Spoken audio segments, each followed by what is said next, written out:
Coach. So a long time no see. I haven't seen you about 3 weeks, but maybe I'm the bad or good luck. I've been winning since I haven't seen you. Tell me, man, what's been some of the biggest keys to this recent run you guys have been having? Well, being consistent on all phases of the game, both sides of the ball and special teams, we've been pretty good, out of it, and understand the urgency of play to play.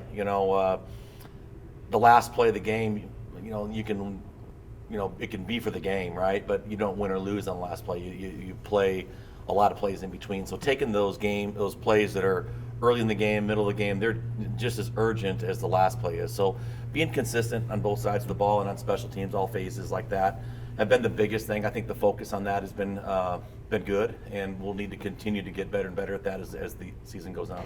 And one of the things we were talking about last time was the quarterback has always been an efficient guy, but even more so throughout the stretch, he's been as efficient as can be. And we were talking about how like the game manager term could be used as like a bad thing. But it seems like for you guys, that's exactly what you want, and it's only a plus that he can give you more than that. Yeah, I mean he's done such a great job of basically taking what teams are given. There's times where maybe his yards per game or yards passing in a game are down a little bit, but it's because they aren't stopping the run. And we can do both. And he's been a great addition to the football team, obviously, but a great leader at the position, and what his ability is as a quarterback and what he's capable of is very high. I mean, the touchdown that he threw to Zoran this weekend, that's an NFL throw. I mean, that's what that was. I mean, it was unbelievable. It was so he's just been one of those very consistent football players for us, and we're blessed to have him. Absolutely. Just a couple more for me.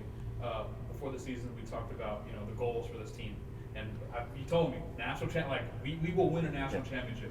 When it comes to this weekend, how are you viewing that game in terms of that scope of wanting to win it all eventually? Yeah, well, it's every week is a new challenge, and when you lose a couple early like we did, it puts more emphasis in the sense on your opportunities postseason. But realistically, it's another game. We got to go out and play. We got to go 1-0 this week, and keep working towards that goal.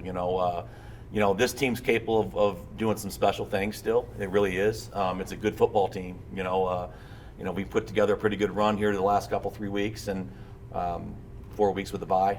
But it's just the next game. But there's no doubt there's more emphasis on it in the sense of big picture because of some early losses. So UTPB is a good football team. They're coming in at I think 6-1 or whatever it is, and but they get to play us too. We get to play them, and it's going to be a really good football game. And I think they've done a really good job of getting that program to where they want it right now. Absolutely. Just my last one for you. You mentioned the losses earlier in the season.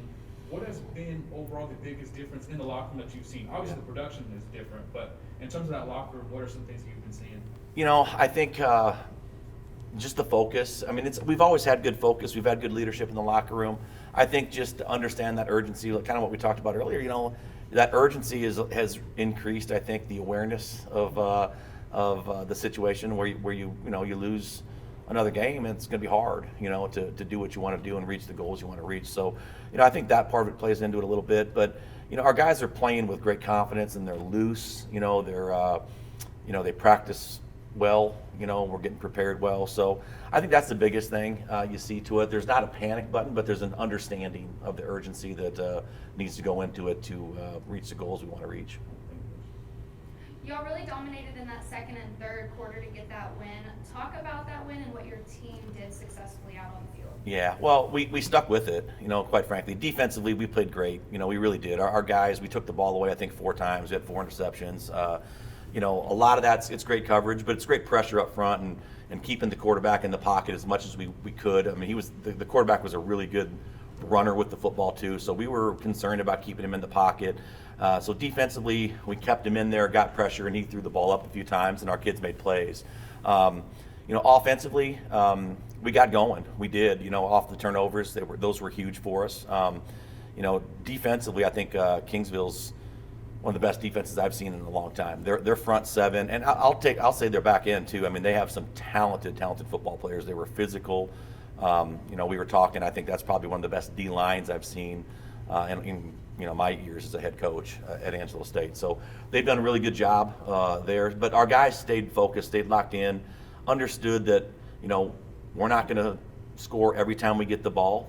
Be smart, make the plays we need to make, and go and execute. But I think sometimes there's some I don't know, belief that at the end of the first quarter, Angelo State should be winning 40-0 after every game, and that's not the case. I mean, there's really good football out there, and we're going to go 3 and out on offense at times. We're going to turn it over once in a while, and I think that understanding how college football works, and then also having a little understanding too of what Angelo State's been over the last few years. It's a 4-quarter game, and Angelo State has done a really good job. We have here of wearing teams down and doing what we do, being physical on both sides of the ball. So it's kind of funny. I get questions a lot about, this drive or that drive of a game, and I'm like, yeah, it was a football game, and they practice too, and they're going to stop us once in a while and do things. But over time and over being consistent, we've done some great things on offense. You mentioned those 4 interceptions, which that leads me into my next question. Case and Cooper with the interceptions, Yeah. set up the touchdown. Each week the defense shows out in completely different ways. It seems like I just feel like we see completely different things. What's it like having a defense that's so versatile that can set you up for a touchdown or can do things like that? Yeah, it's huge. Having the takeaways in games and giving you more opportunity. It's kind of like the opposite of Eastern New Mexico, right? You don't get as many opportunities on offense when you face a defense, or their offense like that, because they're going to go for on 4th down. They're going to ball control. Every time you get the ball back and another opportunity to score, and he was close to scoring a couple on his own, with it too. But just having guys like that, Coop's a great example of it, man. He's, he hadn't had I think he had 1 pick going into it, and probably not playing his best ball up to where he was at, and he just turned that around. He played really well, and he was playing good. But he's, just having guys like that. He's a senior, and hasn't really jumped out in the, making huge plays, but he's been very consistent, and Saturday made some big plays for us and put us in great opportunities, and we've scored off of all those turnovers. And then my last question, homecoming this weekend against UTPB. They're having a strong season, like you said, 6-1, and it really seems like their offense just goes. Yeah. What is the focus in this week to keep that offense out of the end zone and just really limit their time with the ball? Yeah, that's part of it. Limit their time with the ball.